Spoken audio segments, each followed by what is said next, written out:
दोस्तों स्वागत है आप सभी का। तो यहाँ पे ना आप सभी को पता है कि बीआईएस का एग्जाम 19 को है और 21 को है। तो उसके लिए यहाँ पे मैं आपकी एक प्रीवियस ईयर क्वेश्चंस की सीरीज लेके आया हूँ, जहाँ पे पर्टिकुलरली मैंने कोशिश करी है कि मैं यहाँ पे आप लोगों को क्वेश्चंस दे पाऊँ जो कि आपके लिए इम्पोर्टेंट है। हालांकि यहाँ पे एक चीज़ आप ध्यान देना कि यहाँ पे जैसे कि ये सेट वन है, ये आपको पीडीएफ तब मिल जाएगी जब मैं इसके पूरी की पूरी वीडियो बना दूंगा, और वहां पे आपको उसके आंसर्स भी और उससे रिलेटेड जो अन्य फैक्ट्स होते हैं वो भी मैं यहाँ पे आप लोगों को बता दूंगा। ओके। तो ये आपका सेट वन है, यानी कि जो प्रीवियस ईयर क्वेश्चंस थे उनसे जो मैंने जो बच्चों से पूछा है, जो वाईटी में देखा है, जिन जिन ने यहाँ पे करवाया है। ओके। तो यहाँ पे मैंने चार ऑप्शंस रखे हैं, हालांकि वहां पे आपको पांच ऑप्शंस मिलेंगे। ठीक है, पांचवा ऑप्शन आप एक नया नन ऑफ दिस कर लेना। ओके, सो दैट मैंने चार ही ऑप्शंस ऐड करे हैं।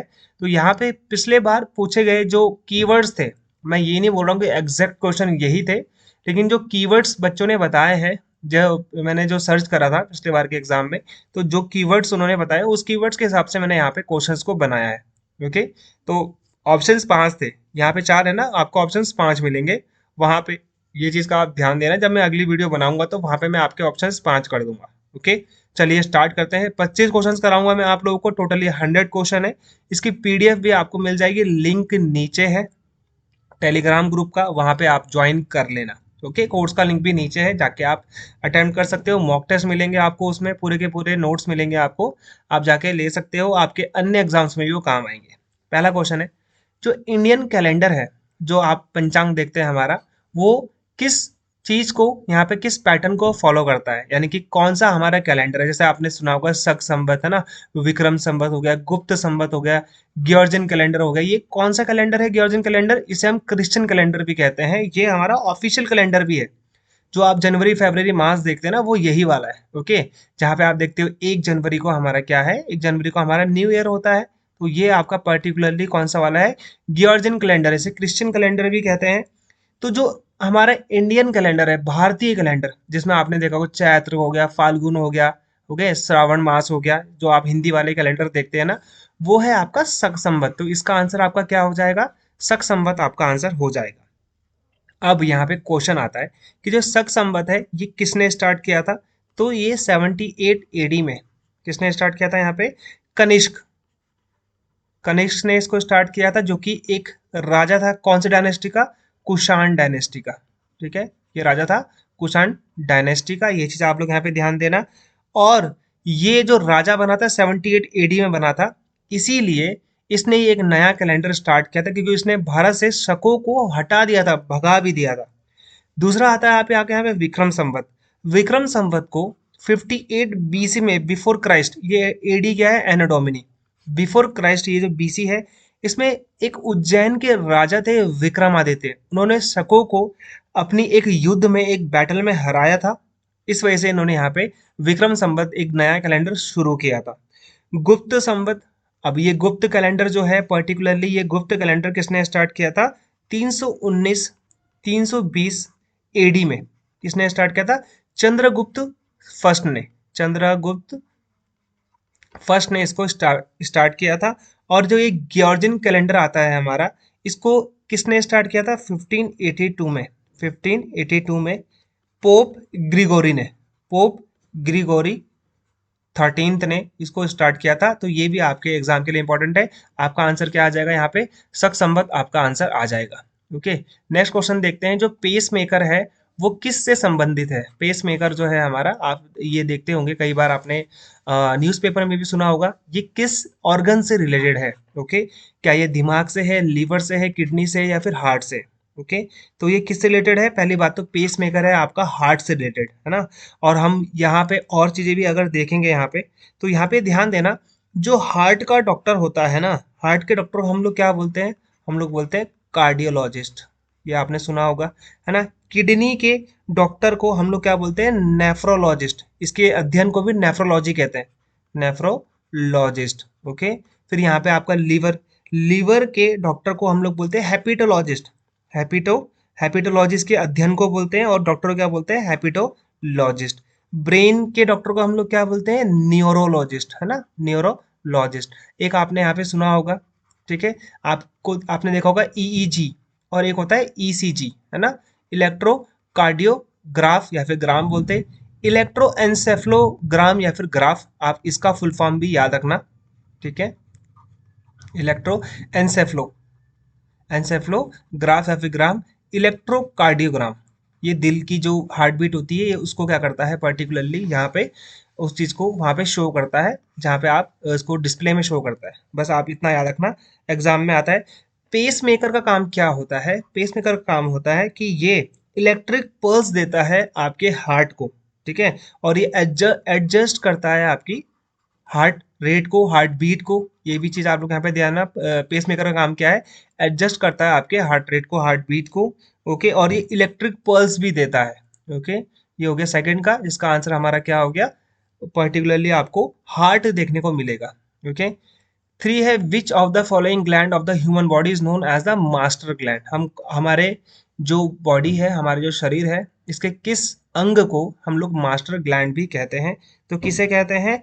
आपको पता है एग्जाम में ये कई बार आता है, तो हम इसे कहते हैं पिट्यूटरी ग्लैंड को हम लोग क्या कहते हैं? मास्टर ग्लैंड कहते हैं। अच्छा, कई बार एग्जाम में आता है कि ये कहाँ पे लोकेटेड होता है? तो ये कहाँ पे होता है? ये ब्रेन में होता है पहली चीज तो।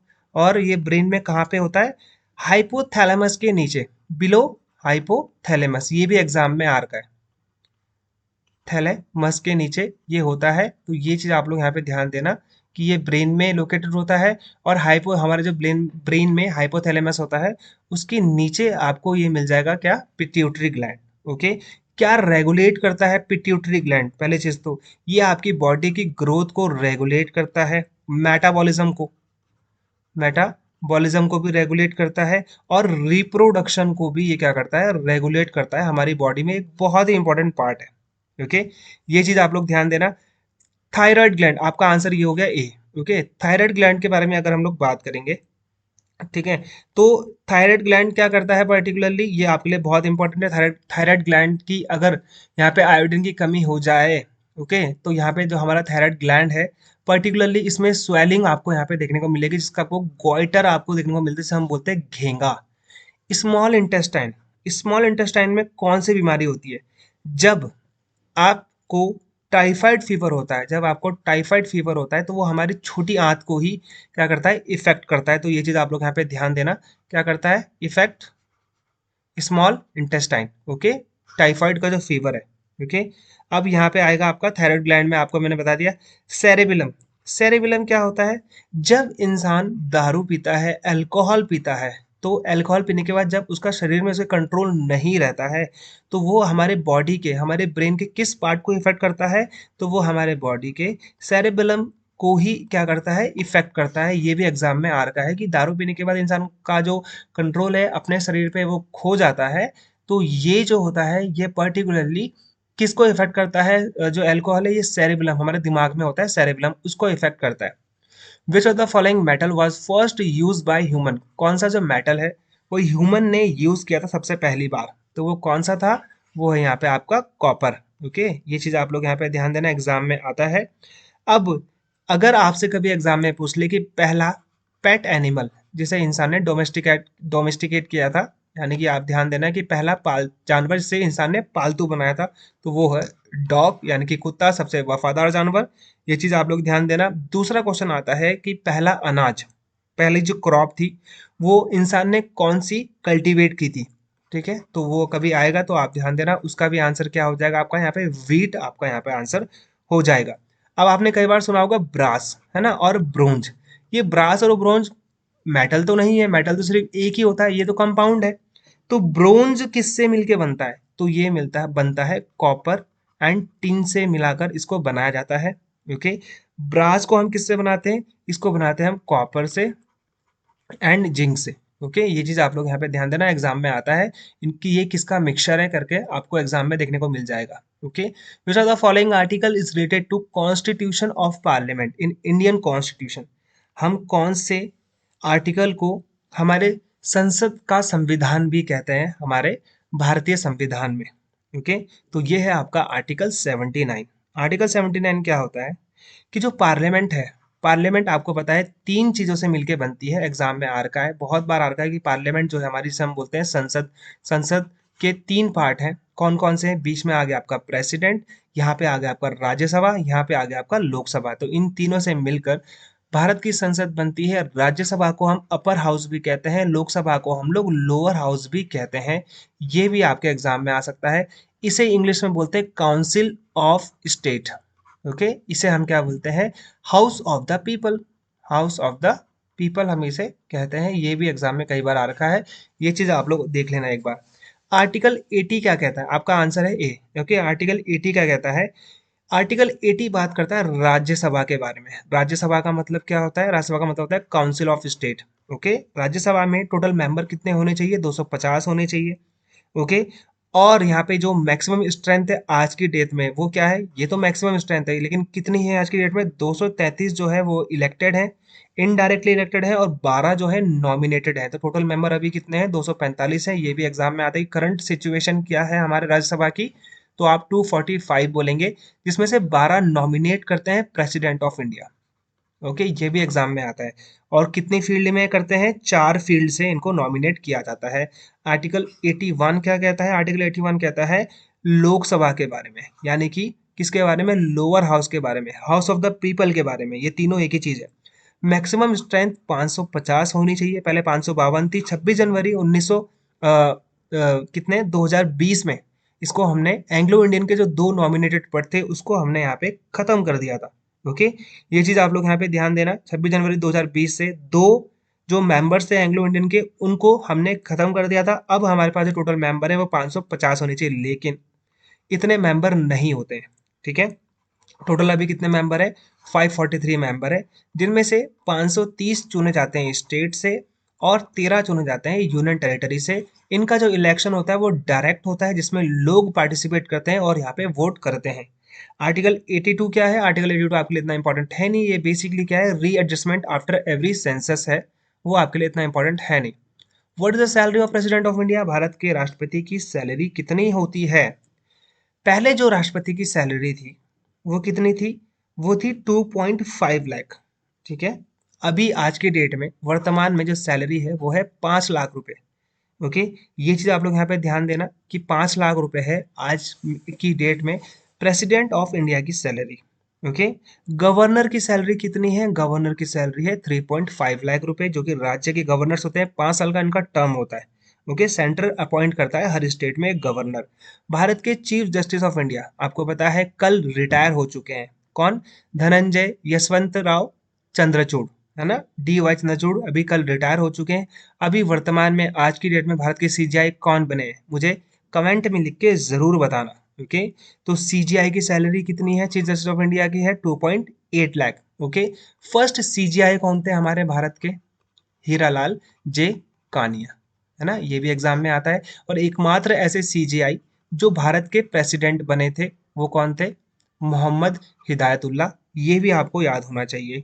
ओके, 2.5 लाख सैलरी किन की होती है? ये बहुत से लोगों की है। जो जजेस होते हैं स्टेट के, जो जजेस होते हैं किसके? हाई कोर्ट के, अदर देन CJI, UPSC के चेयरपर्सन की, चीफ इलेक्शन कमिश्नर की और चीफ इंफॉर्मेशन कमिश्नर की सैलरी कितनी होती है? 2.5 लाख होती है। तो हमारा करेक्ट आंसर क्या हो जाएगा? यहाँ पे डी हो जाएगा। Astronaut see the outer sky in which colour? Astronaut जो देखते हैं हमारा आउटर स्काई, वो किस प्रकार का दिखता है हमको? तो जब हम ऊपर देखते हैं तो वो दिखता है हमको क्या? ब्लू, या फिर आप स्काई ब्लू कह सकते हो, है ना, नीला दिखता है। बट वो नीला किस लिए दिखता है? क्योंकि भारत जो हमारी पृथ्वी है उसमें पानी बहुत है, तो वो रिफ्लेक्ट करती है लाइट, तो हमको ऊपर क्या दिखाई देता है? नीला दिखाई देता है। तो ये चीज आप लोग ध्यान देना। लेकिन जब एस्ट्रोनॉट चले जाते हैं ऊपर स्काई में तो स्काई पूरा का पूरा ब्लैक है। ओके, ये चीज आया आपका। This is the real answer. This is the answer of the question, question number 7। Okay, अगर आपसे कभी पूछा जाए कि फर्स्ट एस्ट्रोनॉट कौन थे दुनिया के, पहले पहले एस्ट्रोनॉट कौन थे? ओके, स्पेस में जाने वाले, तो वो थे यूरी गैगरिन। यूरी गैगरिन कहाँ के थे? ये सोवियत यूनियन के थे, एक तरीके से बोल सकता हूँ US रशियन आर्मी के थे। 1961 में गए थे। किससे गए थे? ये इनके शिप का नाम क्या था? स्पेसशिप का नाम क्या था? वोस्टॉक 1। ओके, ये वोस्टॉक 1 था। अब यहाँ पे कभी अगर आपसे पूछा जाए कि किसी व्यक्ति को अगर हमने ये कंसिडर करना है कि ये व्यक्ति स्पेस में जा चुका है तो हम उसको क्या बोलेंगे? मतलब कैसे ये डिसाइड होता है? तो ये डिसाइड होता है अगर कोई भी एक व्यक्ति, कोई भी एक चीज, वो अगर पृथ्वी के एटमॉस्फेयर से, जो कि हमारा एटमॉस्फेयर है 7 किलोमीटर तक जब आप नीचे रहते हैं, तो यहाँ से ऊपर तक अगर आप 100 किलोमीटर की लाइन को क्रॉस कर देते हैं, जैसे हम इस लाइन को बोलते हैं कारमन लाइन, तो आपका नाम इसमें दर्ज हो जाएगा कि आप स्पेस में गए हैं। ये चीज आपको यहाँ पे ध्यान देनी चाहिए। भारत की तरफ से पहले first astronaut from India, first astronaut from India का अगर आपसे कभी पूछा जाए तो आप बोलना सर जी वो है राकेश शर्मा।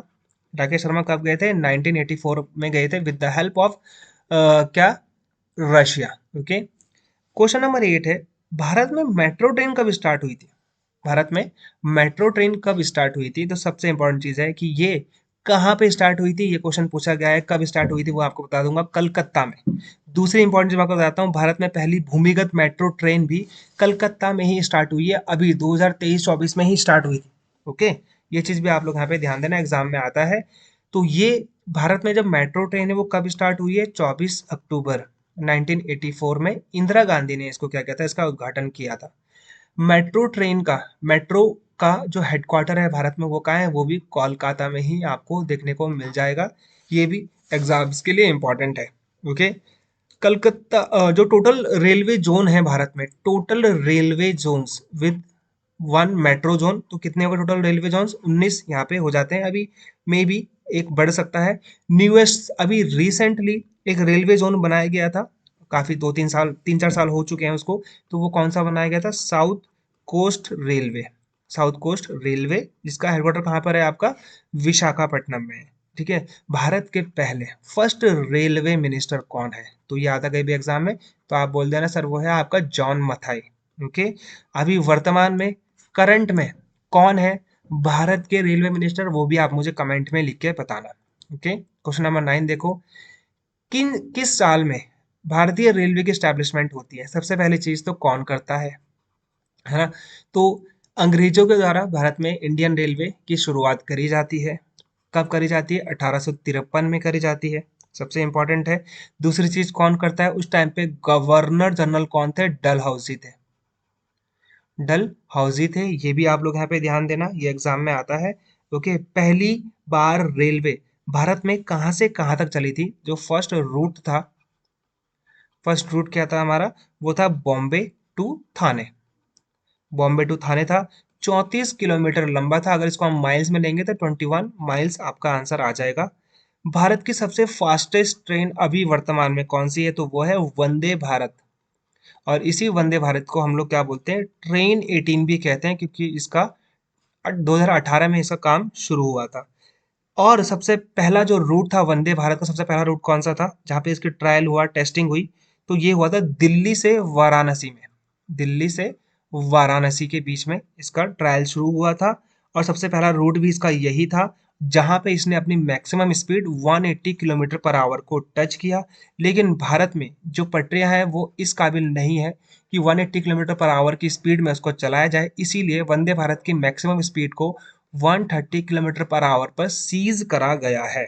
ओके। ये चीज भी आप लोग ध्यान देना।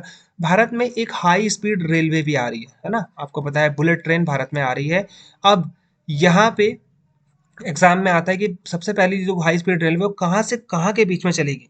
तो ध्यान देना कि वो मुंबई से आपको अहमदाबाद के बीच में चलती हुई दिखेगी आने वाले कुछ सालों में। मुंबई के बांद्रा कुर्ला से स्टार्ट होगी और अहमदाबाद के साबरमती रेलवे स्टेशन तक ये चलेगी। और ये होगी आपकी भारत की सबसे पहली क्या हो जाएगी यहाँ पे आपकी? बुलेट ट्रेन, सबसे फास्टेस्ट ट्रेन। 1853 आपका आंसर हो जाएगा। 1854 में भारत में पोस्टल डिपार्टमेंट की स्थापना होती है। 1858 में भारत में नए वाइसरॉय बन के आते हैं लॉर्ड कैनिन। ये चीज आप लोग यहाँ पे ध्यान देना। ओके।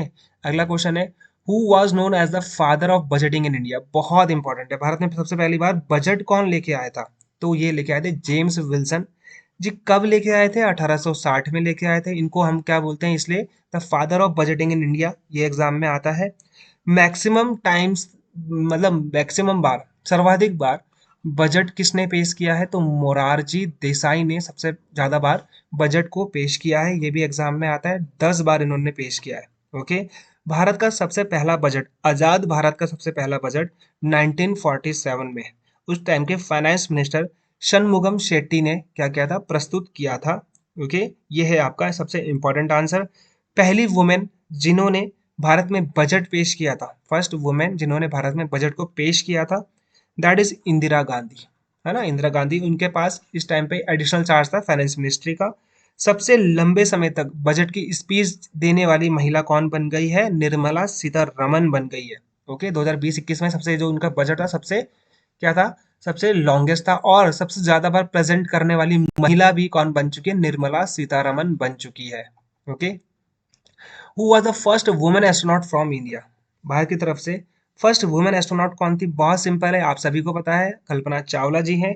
अभी मैं राकेश शर्मा जी के बारे में आपको बता चुका हूँ, भारत की तरफ से पहले अंतरिक्ष यात्री। ओके, लेकिन अगर महिला की बात करूंगा तो कल्पना चावला है। दूसरी महिला सुनीता विलियम्स है। दुनिया के सबसे पहले व्यक्ति जो स्पेस में गए, दैट इज यूरी गागरिन। तो हमारा आंसर यहाँ पे क्या हो जाएगा? कल्पना चावला हो जाएगा।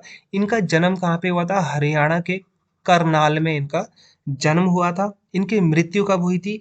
1 फरवरी 2003 में इनकी मृत्यु हुई थी, क्योंकि इनका जो एक स्पेस शटल था जिसका नाम था कोलंबिया, ये हवा में ही फट गया था किसी टेक्निकल खराबी होने के बाद।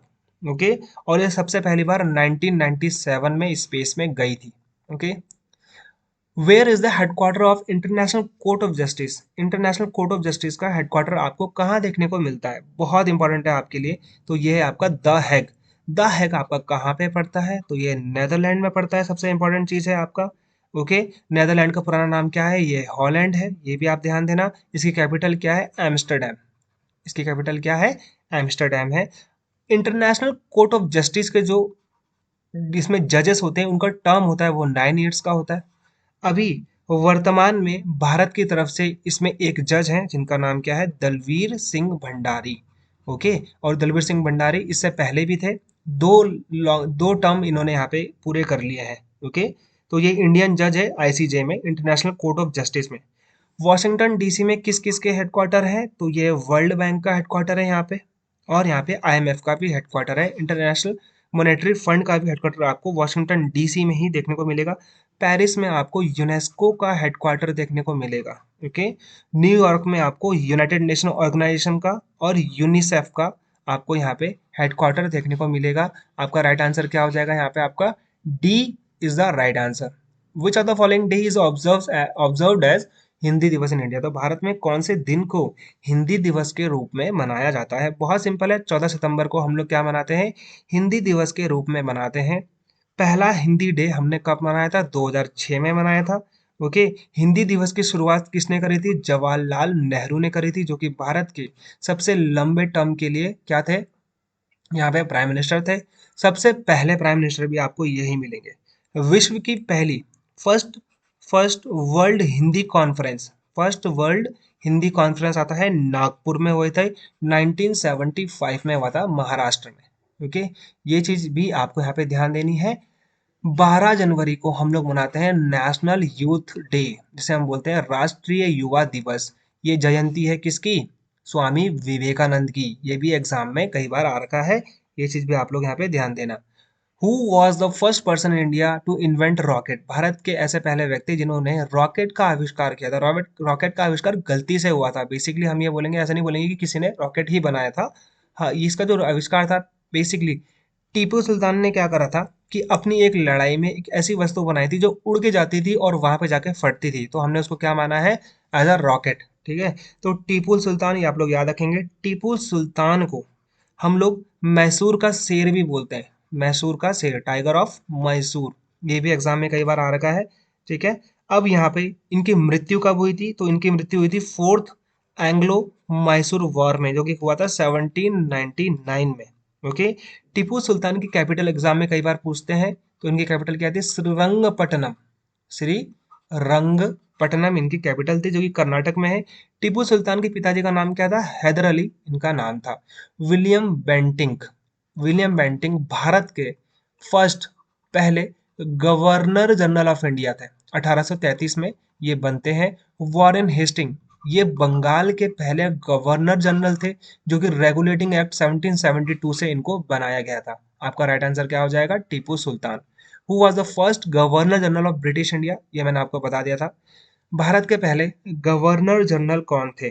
ठीक है, तो ये थे विलियम बेंटिंक। 1833 का चार्टर एक्ट आता है, जिस चार्टर एक्ट में गवर्नर जनरल ऑफ बंगाल को क्या बना दिया जाता है, गवर्नर जनरल ऑफ इंडिया के रूप में चेंज कर दिया जाता है, और विलियम बेंटिंग जो थे वो भारत के पहले गवर्नर जनरल बनते हैं। अगर मैं हेक्टर मुनरो की बात करूं तो बैटल ऑफ बक्सर जो कि हुई थी 1764 में, किन के बीच में हुई थी भाई, शाह आलम सेकंड, ओके, शाह सूजा और मीर कासिम ये एक तरफ थे, और हेक्टर मुनरो जो कि ईस्ट इंडिया कंपनी की आर्मी के कमांडर थे, ये उनके बीच में हुआ था। रॉबर्ट क्लाइव किसके बीच में हुई थी लड़ाई, इसकी लड़ाई हुई थी बैटल ऑफ प्लासी में, जो कि हुई थी 1757 में। किसके बीच में हुई थी, सिराजुद्दौला और रॉबर्ट क्लाइव के बीच में हुई थी, जिसमें सिराजुद्दौला को उसके सेनापति मीर जाफर ने धोखा दिया था। ओके। लॉर्ड कैनिन भारत में 1858 में आते हैं, 57 की क्रांति के बाद, और ये भारत के पहले वॉइसरॉय बनते हैं। ये भी चीज आपको यहाँ पे ध्यान देनी है। तो यहाँ पे आपका आंसर क्या हो जाएगा, आंसर इज बी। ओके। अगला क्वेश्चन देखो, which country share the land border with maximum countries, कौन सी इसमें जो कंट्री है वो मैक्सिमम कंट्रीज के साथ में लैंड बॉर्डर जो है शेयर करती है, तो वो कौन सी कंट्री है ये आपको पता है, इसमें कोई दिक्कत है नहीं, चाइना। ओके, चाइना हो जाएगा आपका राइट आंसर। और चाइना कुल 14 कंट्रीज के साथ में अपना लैंड बॉर्डर शेयर करती है। सबसे बड़ा जो चाइना का बॉर्डर है किसी कंट्री के साथ में, तो वो है मंगोलिया के साथ में। मंगोलिया की कैपिटल क्या है, उलान बटार, उलान बटार। और इनकी जो करेंसी है वो है तुगरेक। ये चंगेज खान की कंट्री है, ये चीज ध्यान देना। भारत और मंगोलिया की जो एक मिलिट्री एक्सरसाइज, इसका नाम है नोमैडिक एलिफेंट। ये भी एग्जाम में आपको देखने को मिल जाएगा, नोमैडिक एलिफेंट। ओके। यूक्रेन की कैपिटल है कीव, इंडिया की है न्यू दिल्ली, सिंगापुर की सिंगापुर सिटी है। ओके। अब ये आता है एग्जाम में सबसे इंपॉर्टेंट चीज कि इंडिया कितनी कंट्रीज के साथ में अपना जो लैंड बॉर्डर है वो शेयर करता है, तो 7 कंट्रीज के साथ में शेयर करता है। इंडिया का सबसे लॉन्गेस्ट लैंड बॉर्डर किस कंट्री के साथ में है, तो वो बांग्लादेश के साथ में है। 4096 किलोमीटर लंबा है भारत और बांग्लादेश का बॉर्डर। ओके। ये चीज भी आप लोग यहाँ पे ध्यान देना।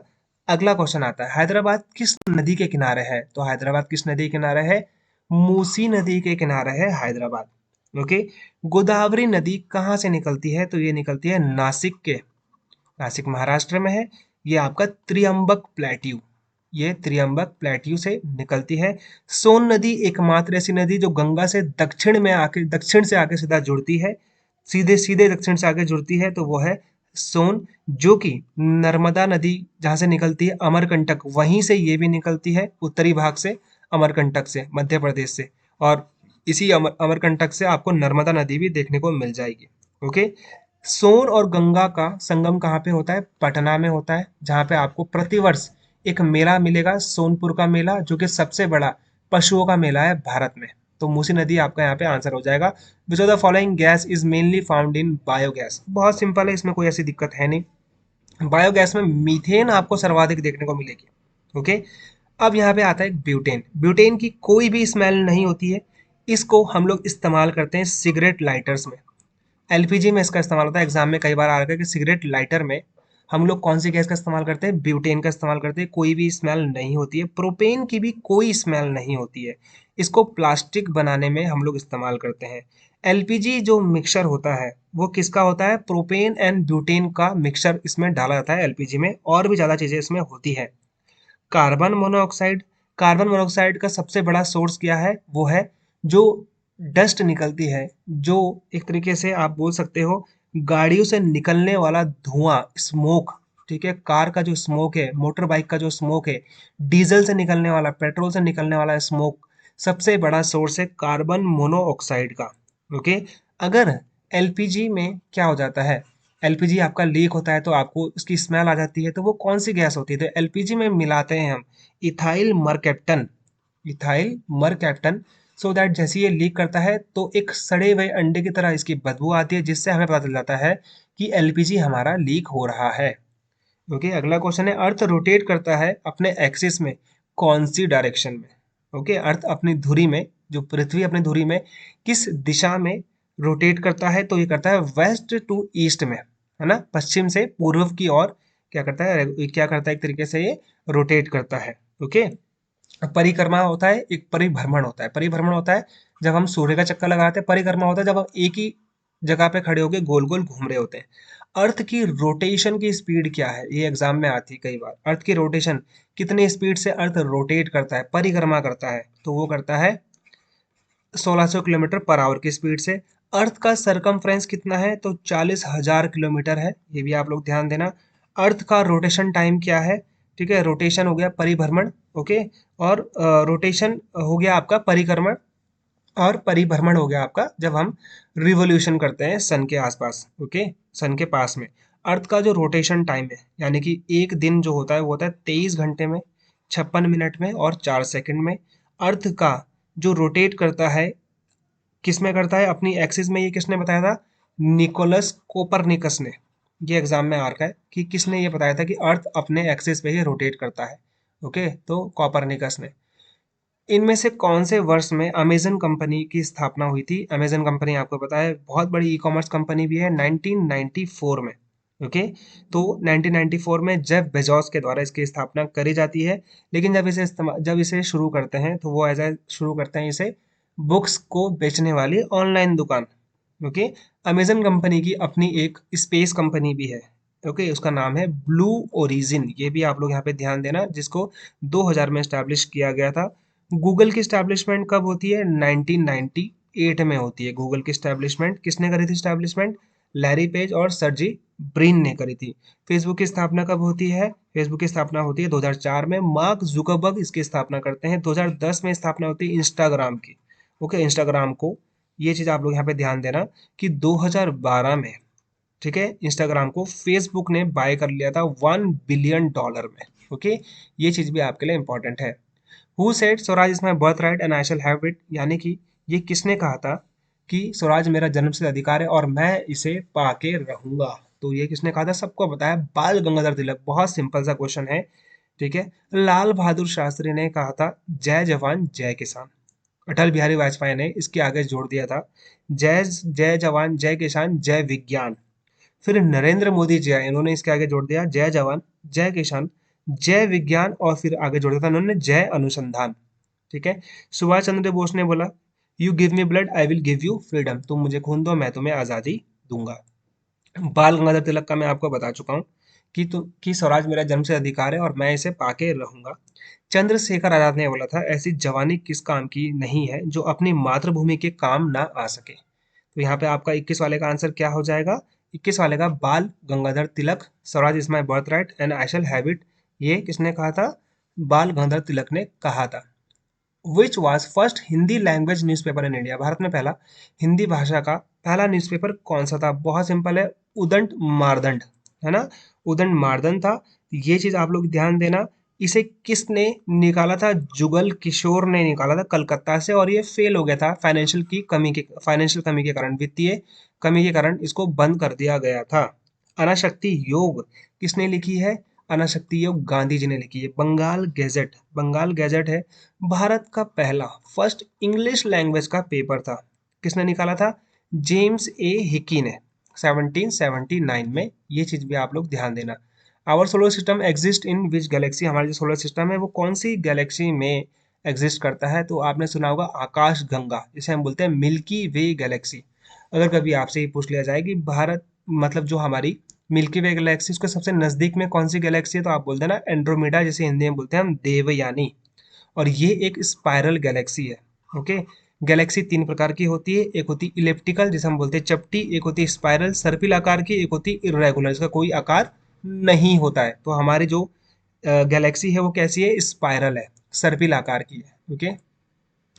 तुलसीदास ने रामचरितमानस लिखी थी, ये कौन सी लैंग्वेज में लिखी थी, तो तुलसीदास जी लिखते थे अवधी भाषा में, ना ही हिंदी में ना ही खड़ी बोली में, ये इन्होंने लिखा था हिंदी भाषा में। तुलसीदास का एक क्वेश्चन आता है कि ये किस मुगल शासक के समकालीन थे, कंटेम्प्ररी थे, तो ये थे अकबर के कंटेम्प्ररी। तुलसीदास जी का जो रियल नाम था वो था राम भोला दुबे, ओके, राम भोला दुबे इनका रियल नेम था।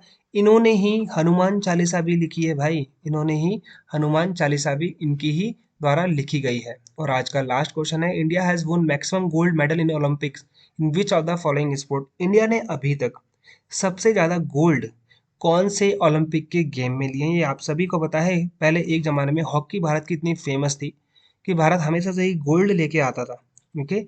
ओलंपिक्स कब स्टार्ट हुए थे, कभी अगर आपके क्वेश्चन आएंगे, सबसे पहली बार इसे 776 बीसी में ओलंपिया में खेला गया था, ग्रीस में। ठीक है। फिर इसकी मॉडर्न ओलंपिक्स की स्थापना होती है जो आज की डेट में हम लोग देखते हैं 1896 में, जो कि एथेंस में हुई थी। एथेंस किसकी राजधानी है? ग्रीस की राजधानी है। और इंटरनेशनल ओलंपिक कमेटी की जो स्थापना है वो 1894 में की गई थी। और इसका जो हेडक्वार्टर है वो है लुसाने। लुसाने कहाँ पर है? स्विट्जरलैंड में। ओके। ये आपका एग्जाम। और मैजिशियन बोलते हैं विद द स्टिक, किसको बोलते हैं हम? हमारे मेजर ध्यानचंद जी को। मेजर ध्यानचंद जी की जो बर्थ है, जयंती है, 29 अगस्त को हम मनाते हैं नेशनल स्पोर्ट्स डे। 2012 में इसकी स्थापना हुई थी। नेशनल स्पोर्ट्स डे के रूप में हम लोग इसको मनाते हैं। तो ये थे 25 क्वेश्चन। आई होप आप लोगों को समझ में आया होगा। फिर भी कोई कमेंट होगा तो आप लोग मुझे कर देना। ऐसे ही क्लासेस आपकी और डेली आती रहेंगी। अगर आप इन्हें देख के जाओगे तो आपको जरूर फायदा देखने को मिलेगा। मिलते हैं हमारे अगली वीडियो में। गुड बाय, जय हिंद।